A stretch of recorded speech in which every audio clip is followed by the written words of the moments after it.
Hey friends, I'm Bree. Welcome to my channel. Today I'm here to wrap up, finally, the 39 books that I read in the month of April.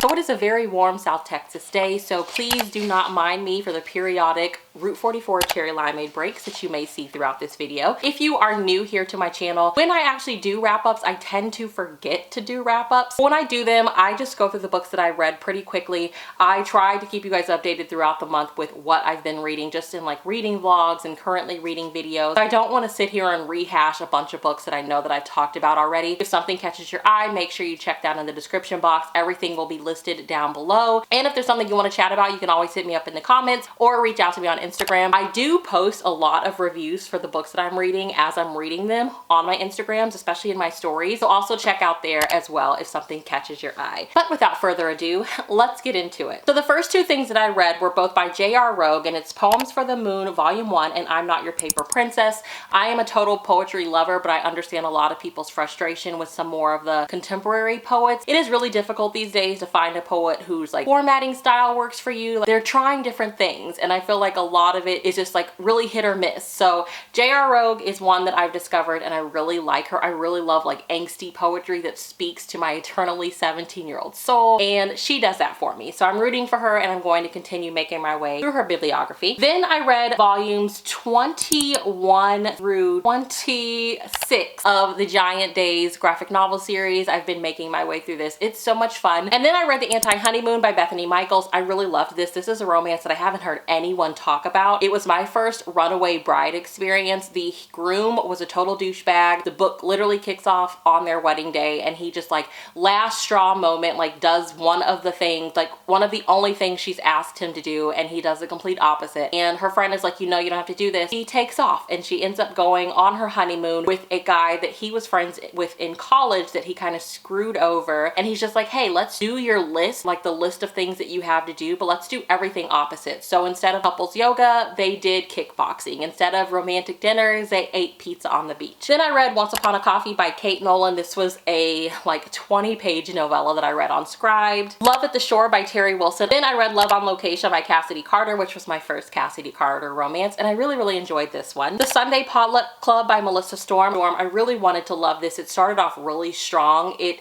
deals with a group of people that have all lost someone to cancer, with the exception of one person, and you kind of get to see how that person's kind of the oddball out and like their guilt of my person is the one that survived, and just kind of that weird tension that lies there. But it just, I don't know, it really just missed the mark. It got really preachy towards the end, and yeah, unfortunately I wanted to love this one, but it just did not work for me. Then I read Feisty by Julia Kent. This one was such a breath of fresh air because I unfortunately wasn't the biggest fan of the first two books in the series, but then I got to this one and I really enjoyed it. Then I read Accidentally on Purpose, which is Heartbreaker Bay book number 3 by SHALVIS. When You Got a Good Thing, Misfit In book number 1 by KAIT Nolan. So this was like a full-length novel by her and I really enjoyed it. It was like a really cute small town Tennessee romance. KAIT Nolan is definitely an author that I'm going to be reading more of from here very soon. Then I read Untamed by Glennon Doyle. Loved this. I do think if you've never read her book Love Warrior, I don't feel like these need to be read in any particular order, but I do feel like having read that one first, it put some of the things that she mentions in Untamed into perspective for me. Then I read Made for You, The Way to a Man's Heart, book number 5 by Frankie Love. I have been making my way through this series. They're all novellas. I think every book is less than like 60 pages and it's been a lot of fun. I do have some issues with some of the stories. Like all of the heroines in this series are virgins,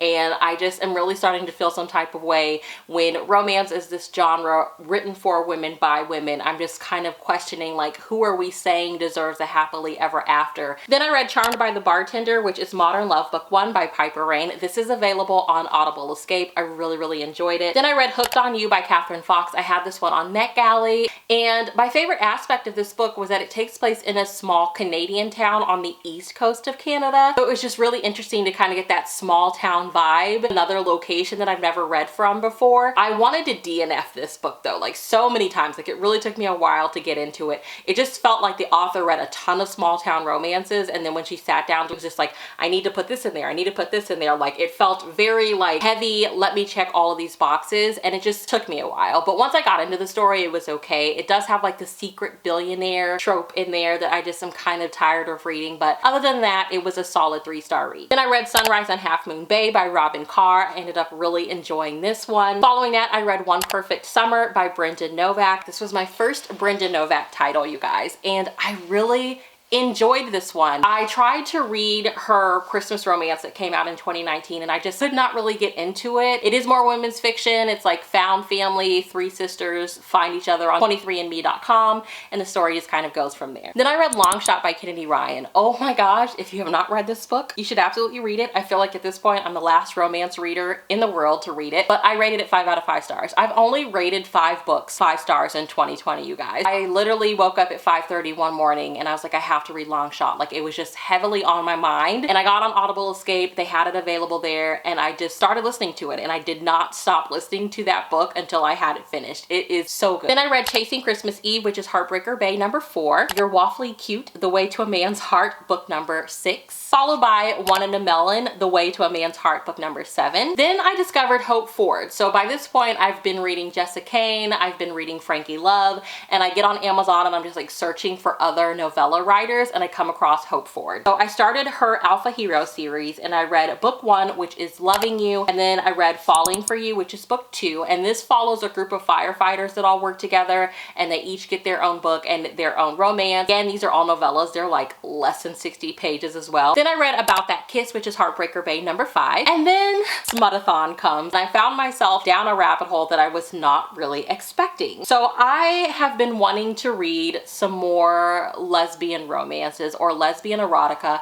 I feel like one of the like really deep respects that I have for romance and erotica is that they are safe spaces for women to explore desire, like feminine desire. I love that. I really love female romances. Hey, let's explore feminine desire in these female romances. I discovered this author named Martha Ray. Once I started reading her, I could not stop. The first thing that I read by her was My Boss Rebecca, Lesbian Office Erotica, and it is exactly what it sounds like. Heroine in this one desperately needs a job. This is a theme in some of the books that I've read by her, like the heroine needs a job, and it's basically like, if I don't get a job, I'm going to basically end up prostituting. And she goes and she works for this woman named Rebecca, who hosts this like late night talk show. Yeah, it goes from there. Like, Rebecca's entire office, her entire staff is all female. It's very sexual. Like, literally, homegirl is interviewing for the job with someone else, and there's like a sexual encounter. I read Sweet on You, Alpha Hero book 3 by Hope Ford. I like had to throw something else in there. And then I got back into the Martha Ray, you guys. So then I read The First Time Lesbian Sister-in-Law, and then the Lesbian Sister-in-Law book 2. This follows a heroine who is newly married,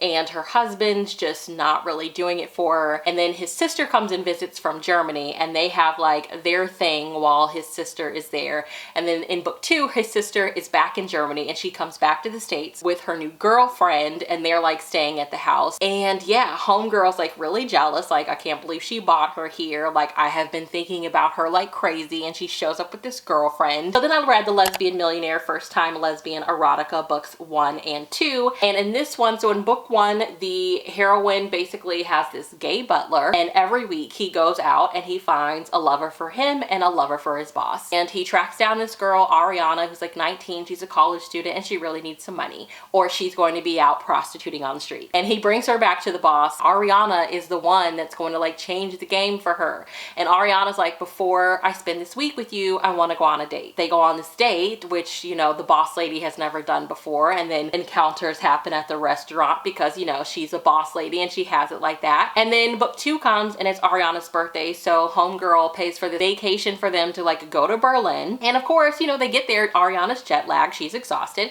so homegirl and the gay butler go out to the club, and she like meets some girls there, does her thing, brings them back to the hotel, doesn't know that Ariana creeps in and catches her in the middle of the night.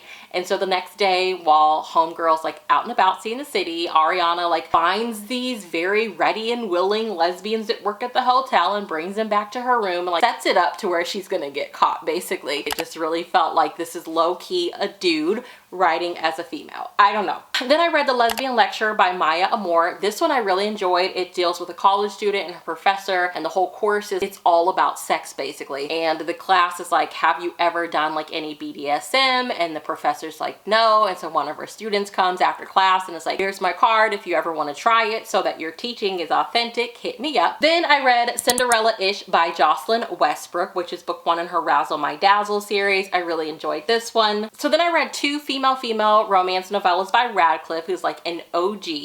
And I read Always Next Summer and The Queen of Hearts. Both of these were really short, really cute, really sweet. Like they just put you back in this like nostalgic mind state that I really love. The last one that I read was The Lesbian Sorority, Humiliation, Domination, Erotica by Martha Ray, which follows a heroine and her boyfriend. She's appalled that she gets into the same college as him because she never would have thought that she was smart enough to get into the same college as him. And the only way that they can live near each other is if she lives in a sorority house that is like a lesbian sorority. That's like the only way that she can live like in a building that's near him. She gets in the house and it's all types of hazing and it's like sexual hazing, and it gives her like the sexual awakening that she has been waiting for all this time, that she did not know that she was secretly waiting for. So April ended up being a really crazy reading month. I'm really happy with it. I just kind of went into the month with this idea of like, make it a point to read something every day. You know, I didn't really focus on page counts or anything like that, but I did hit this like stride throughout the month where I was just like, you know what, I don't really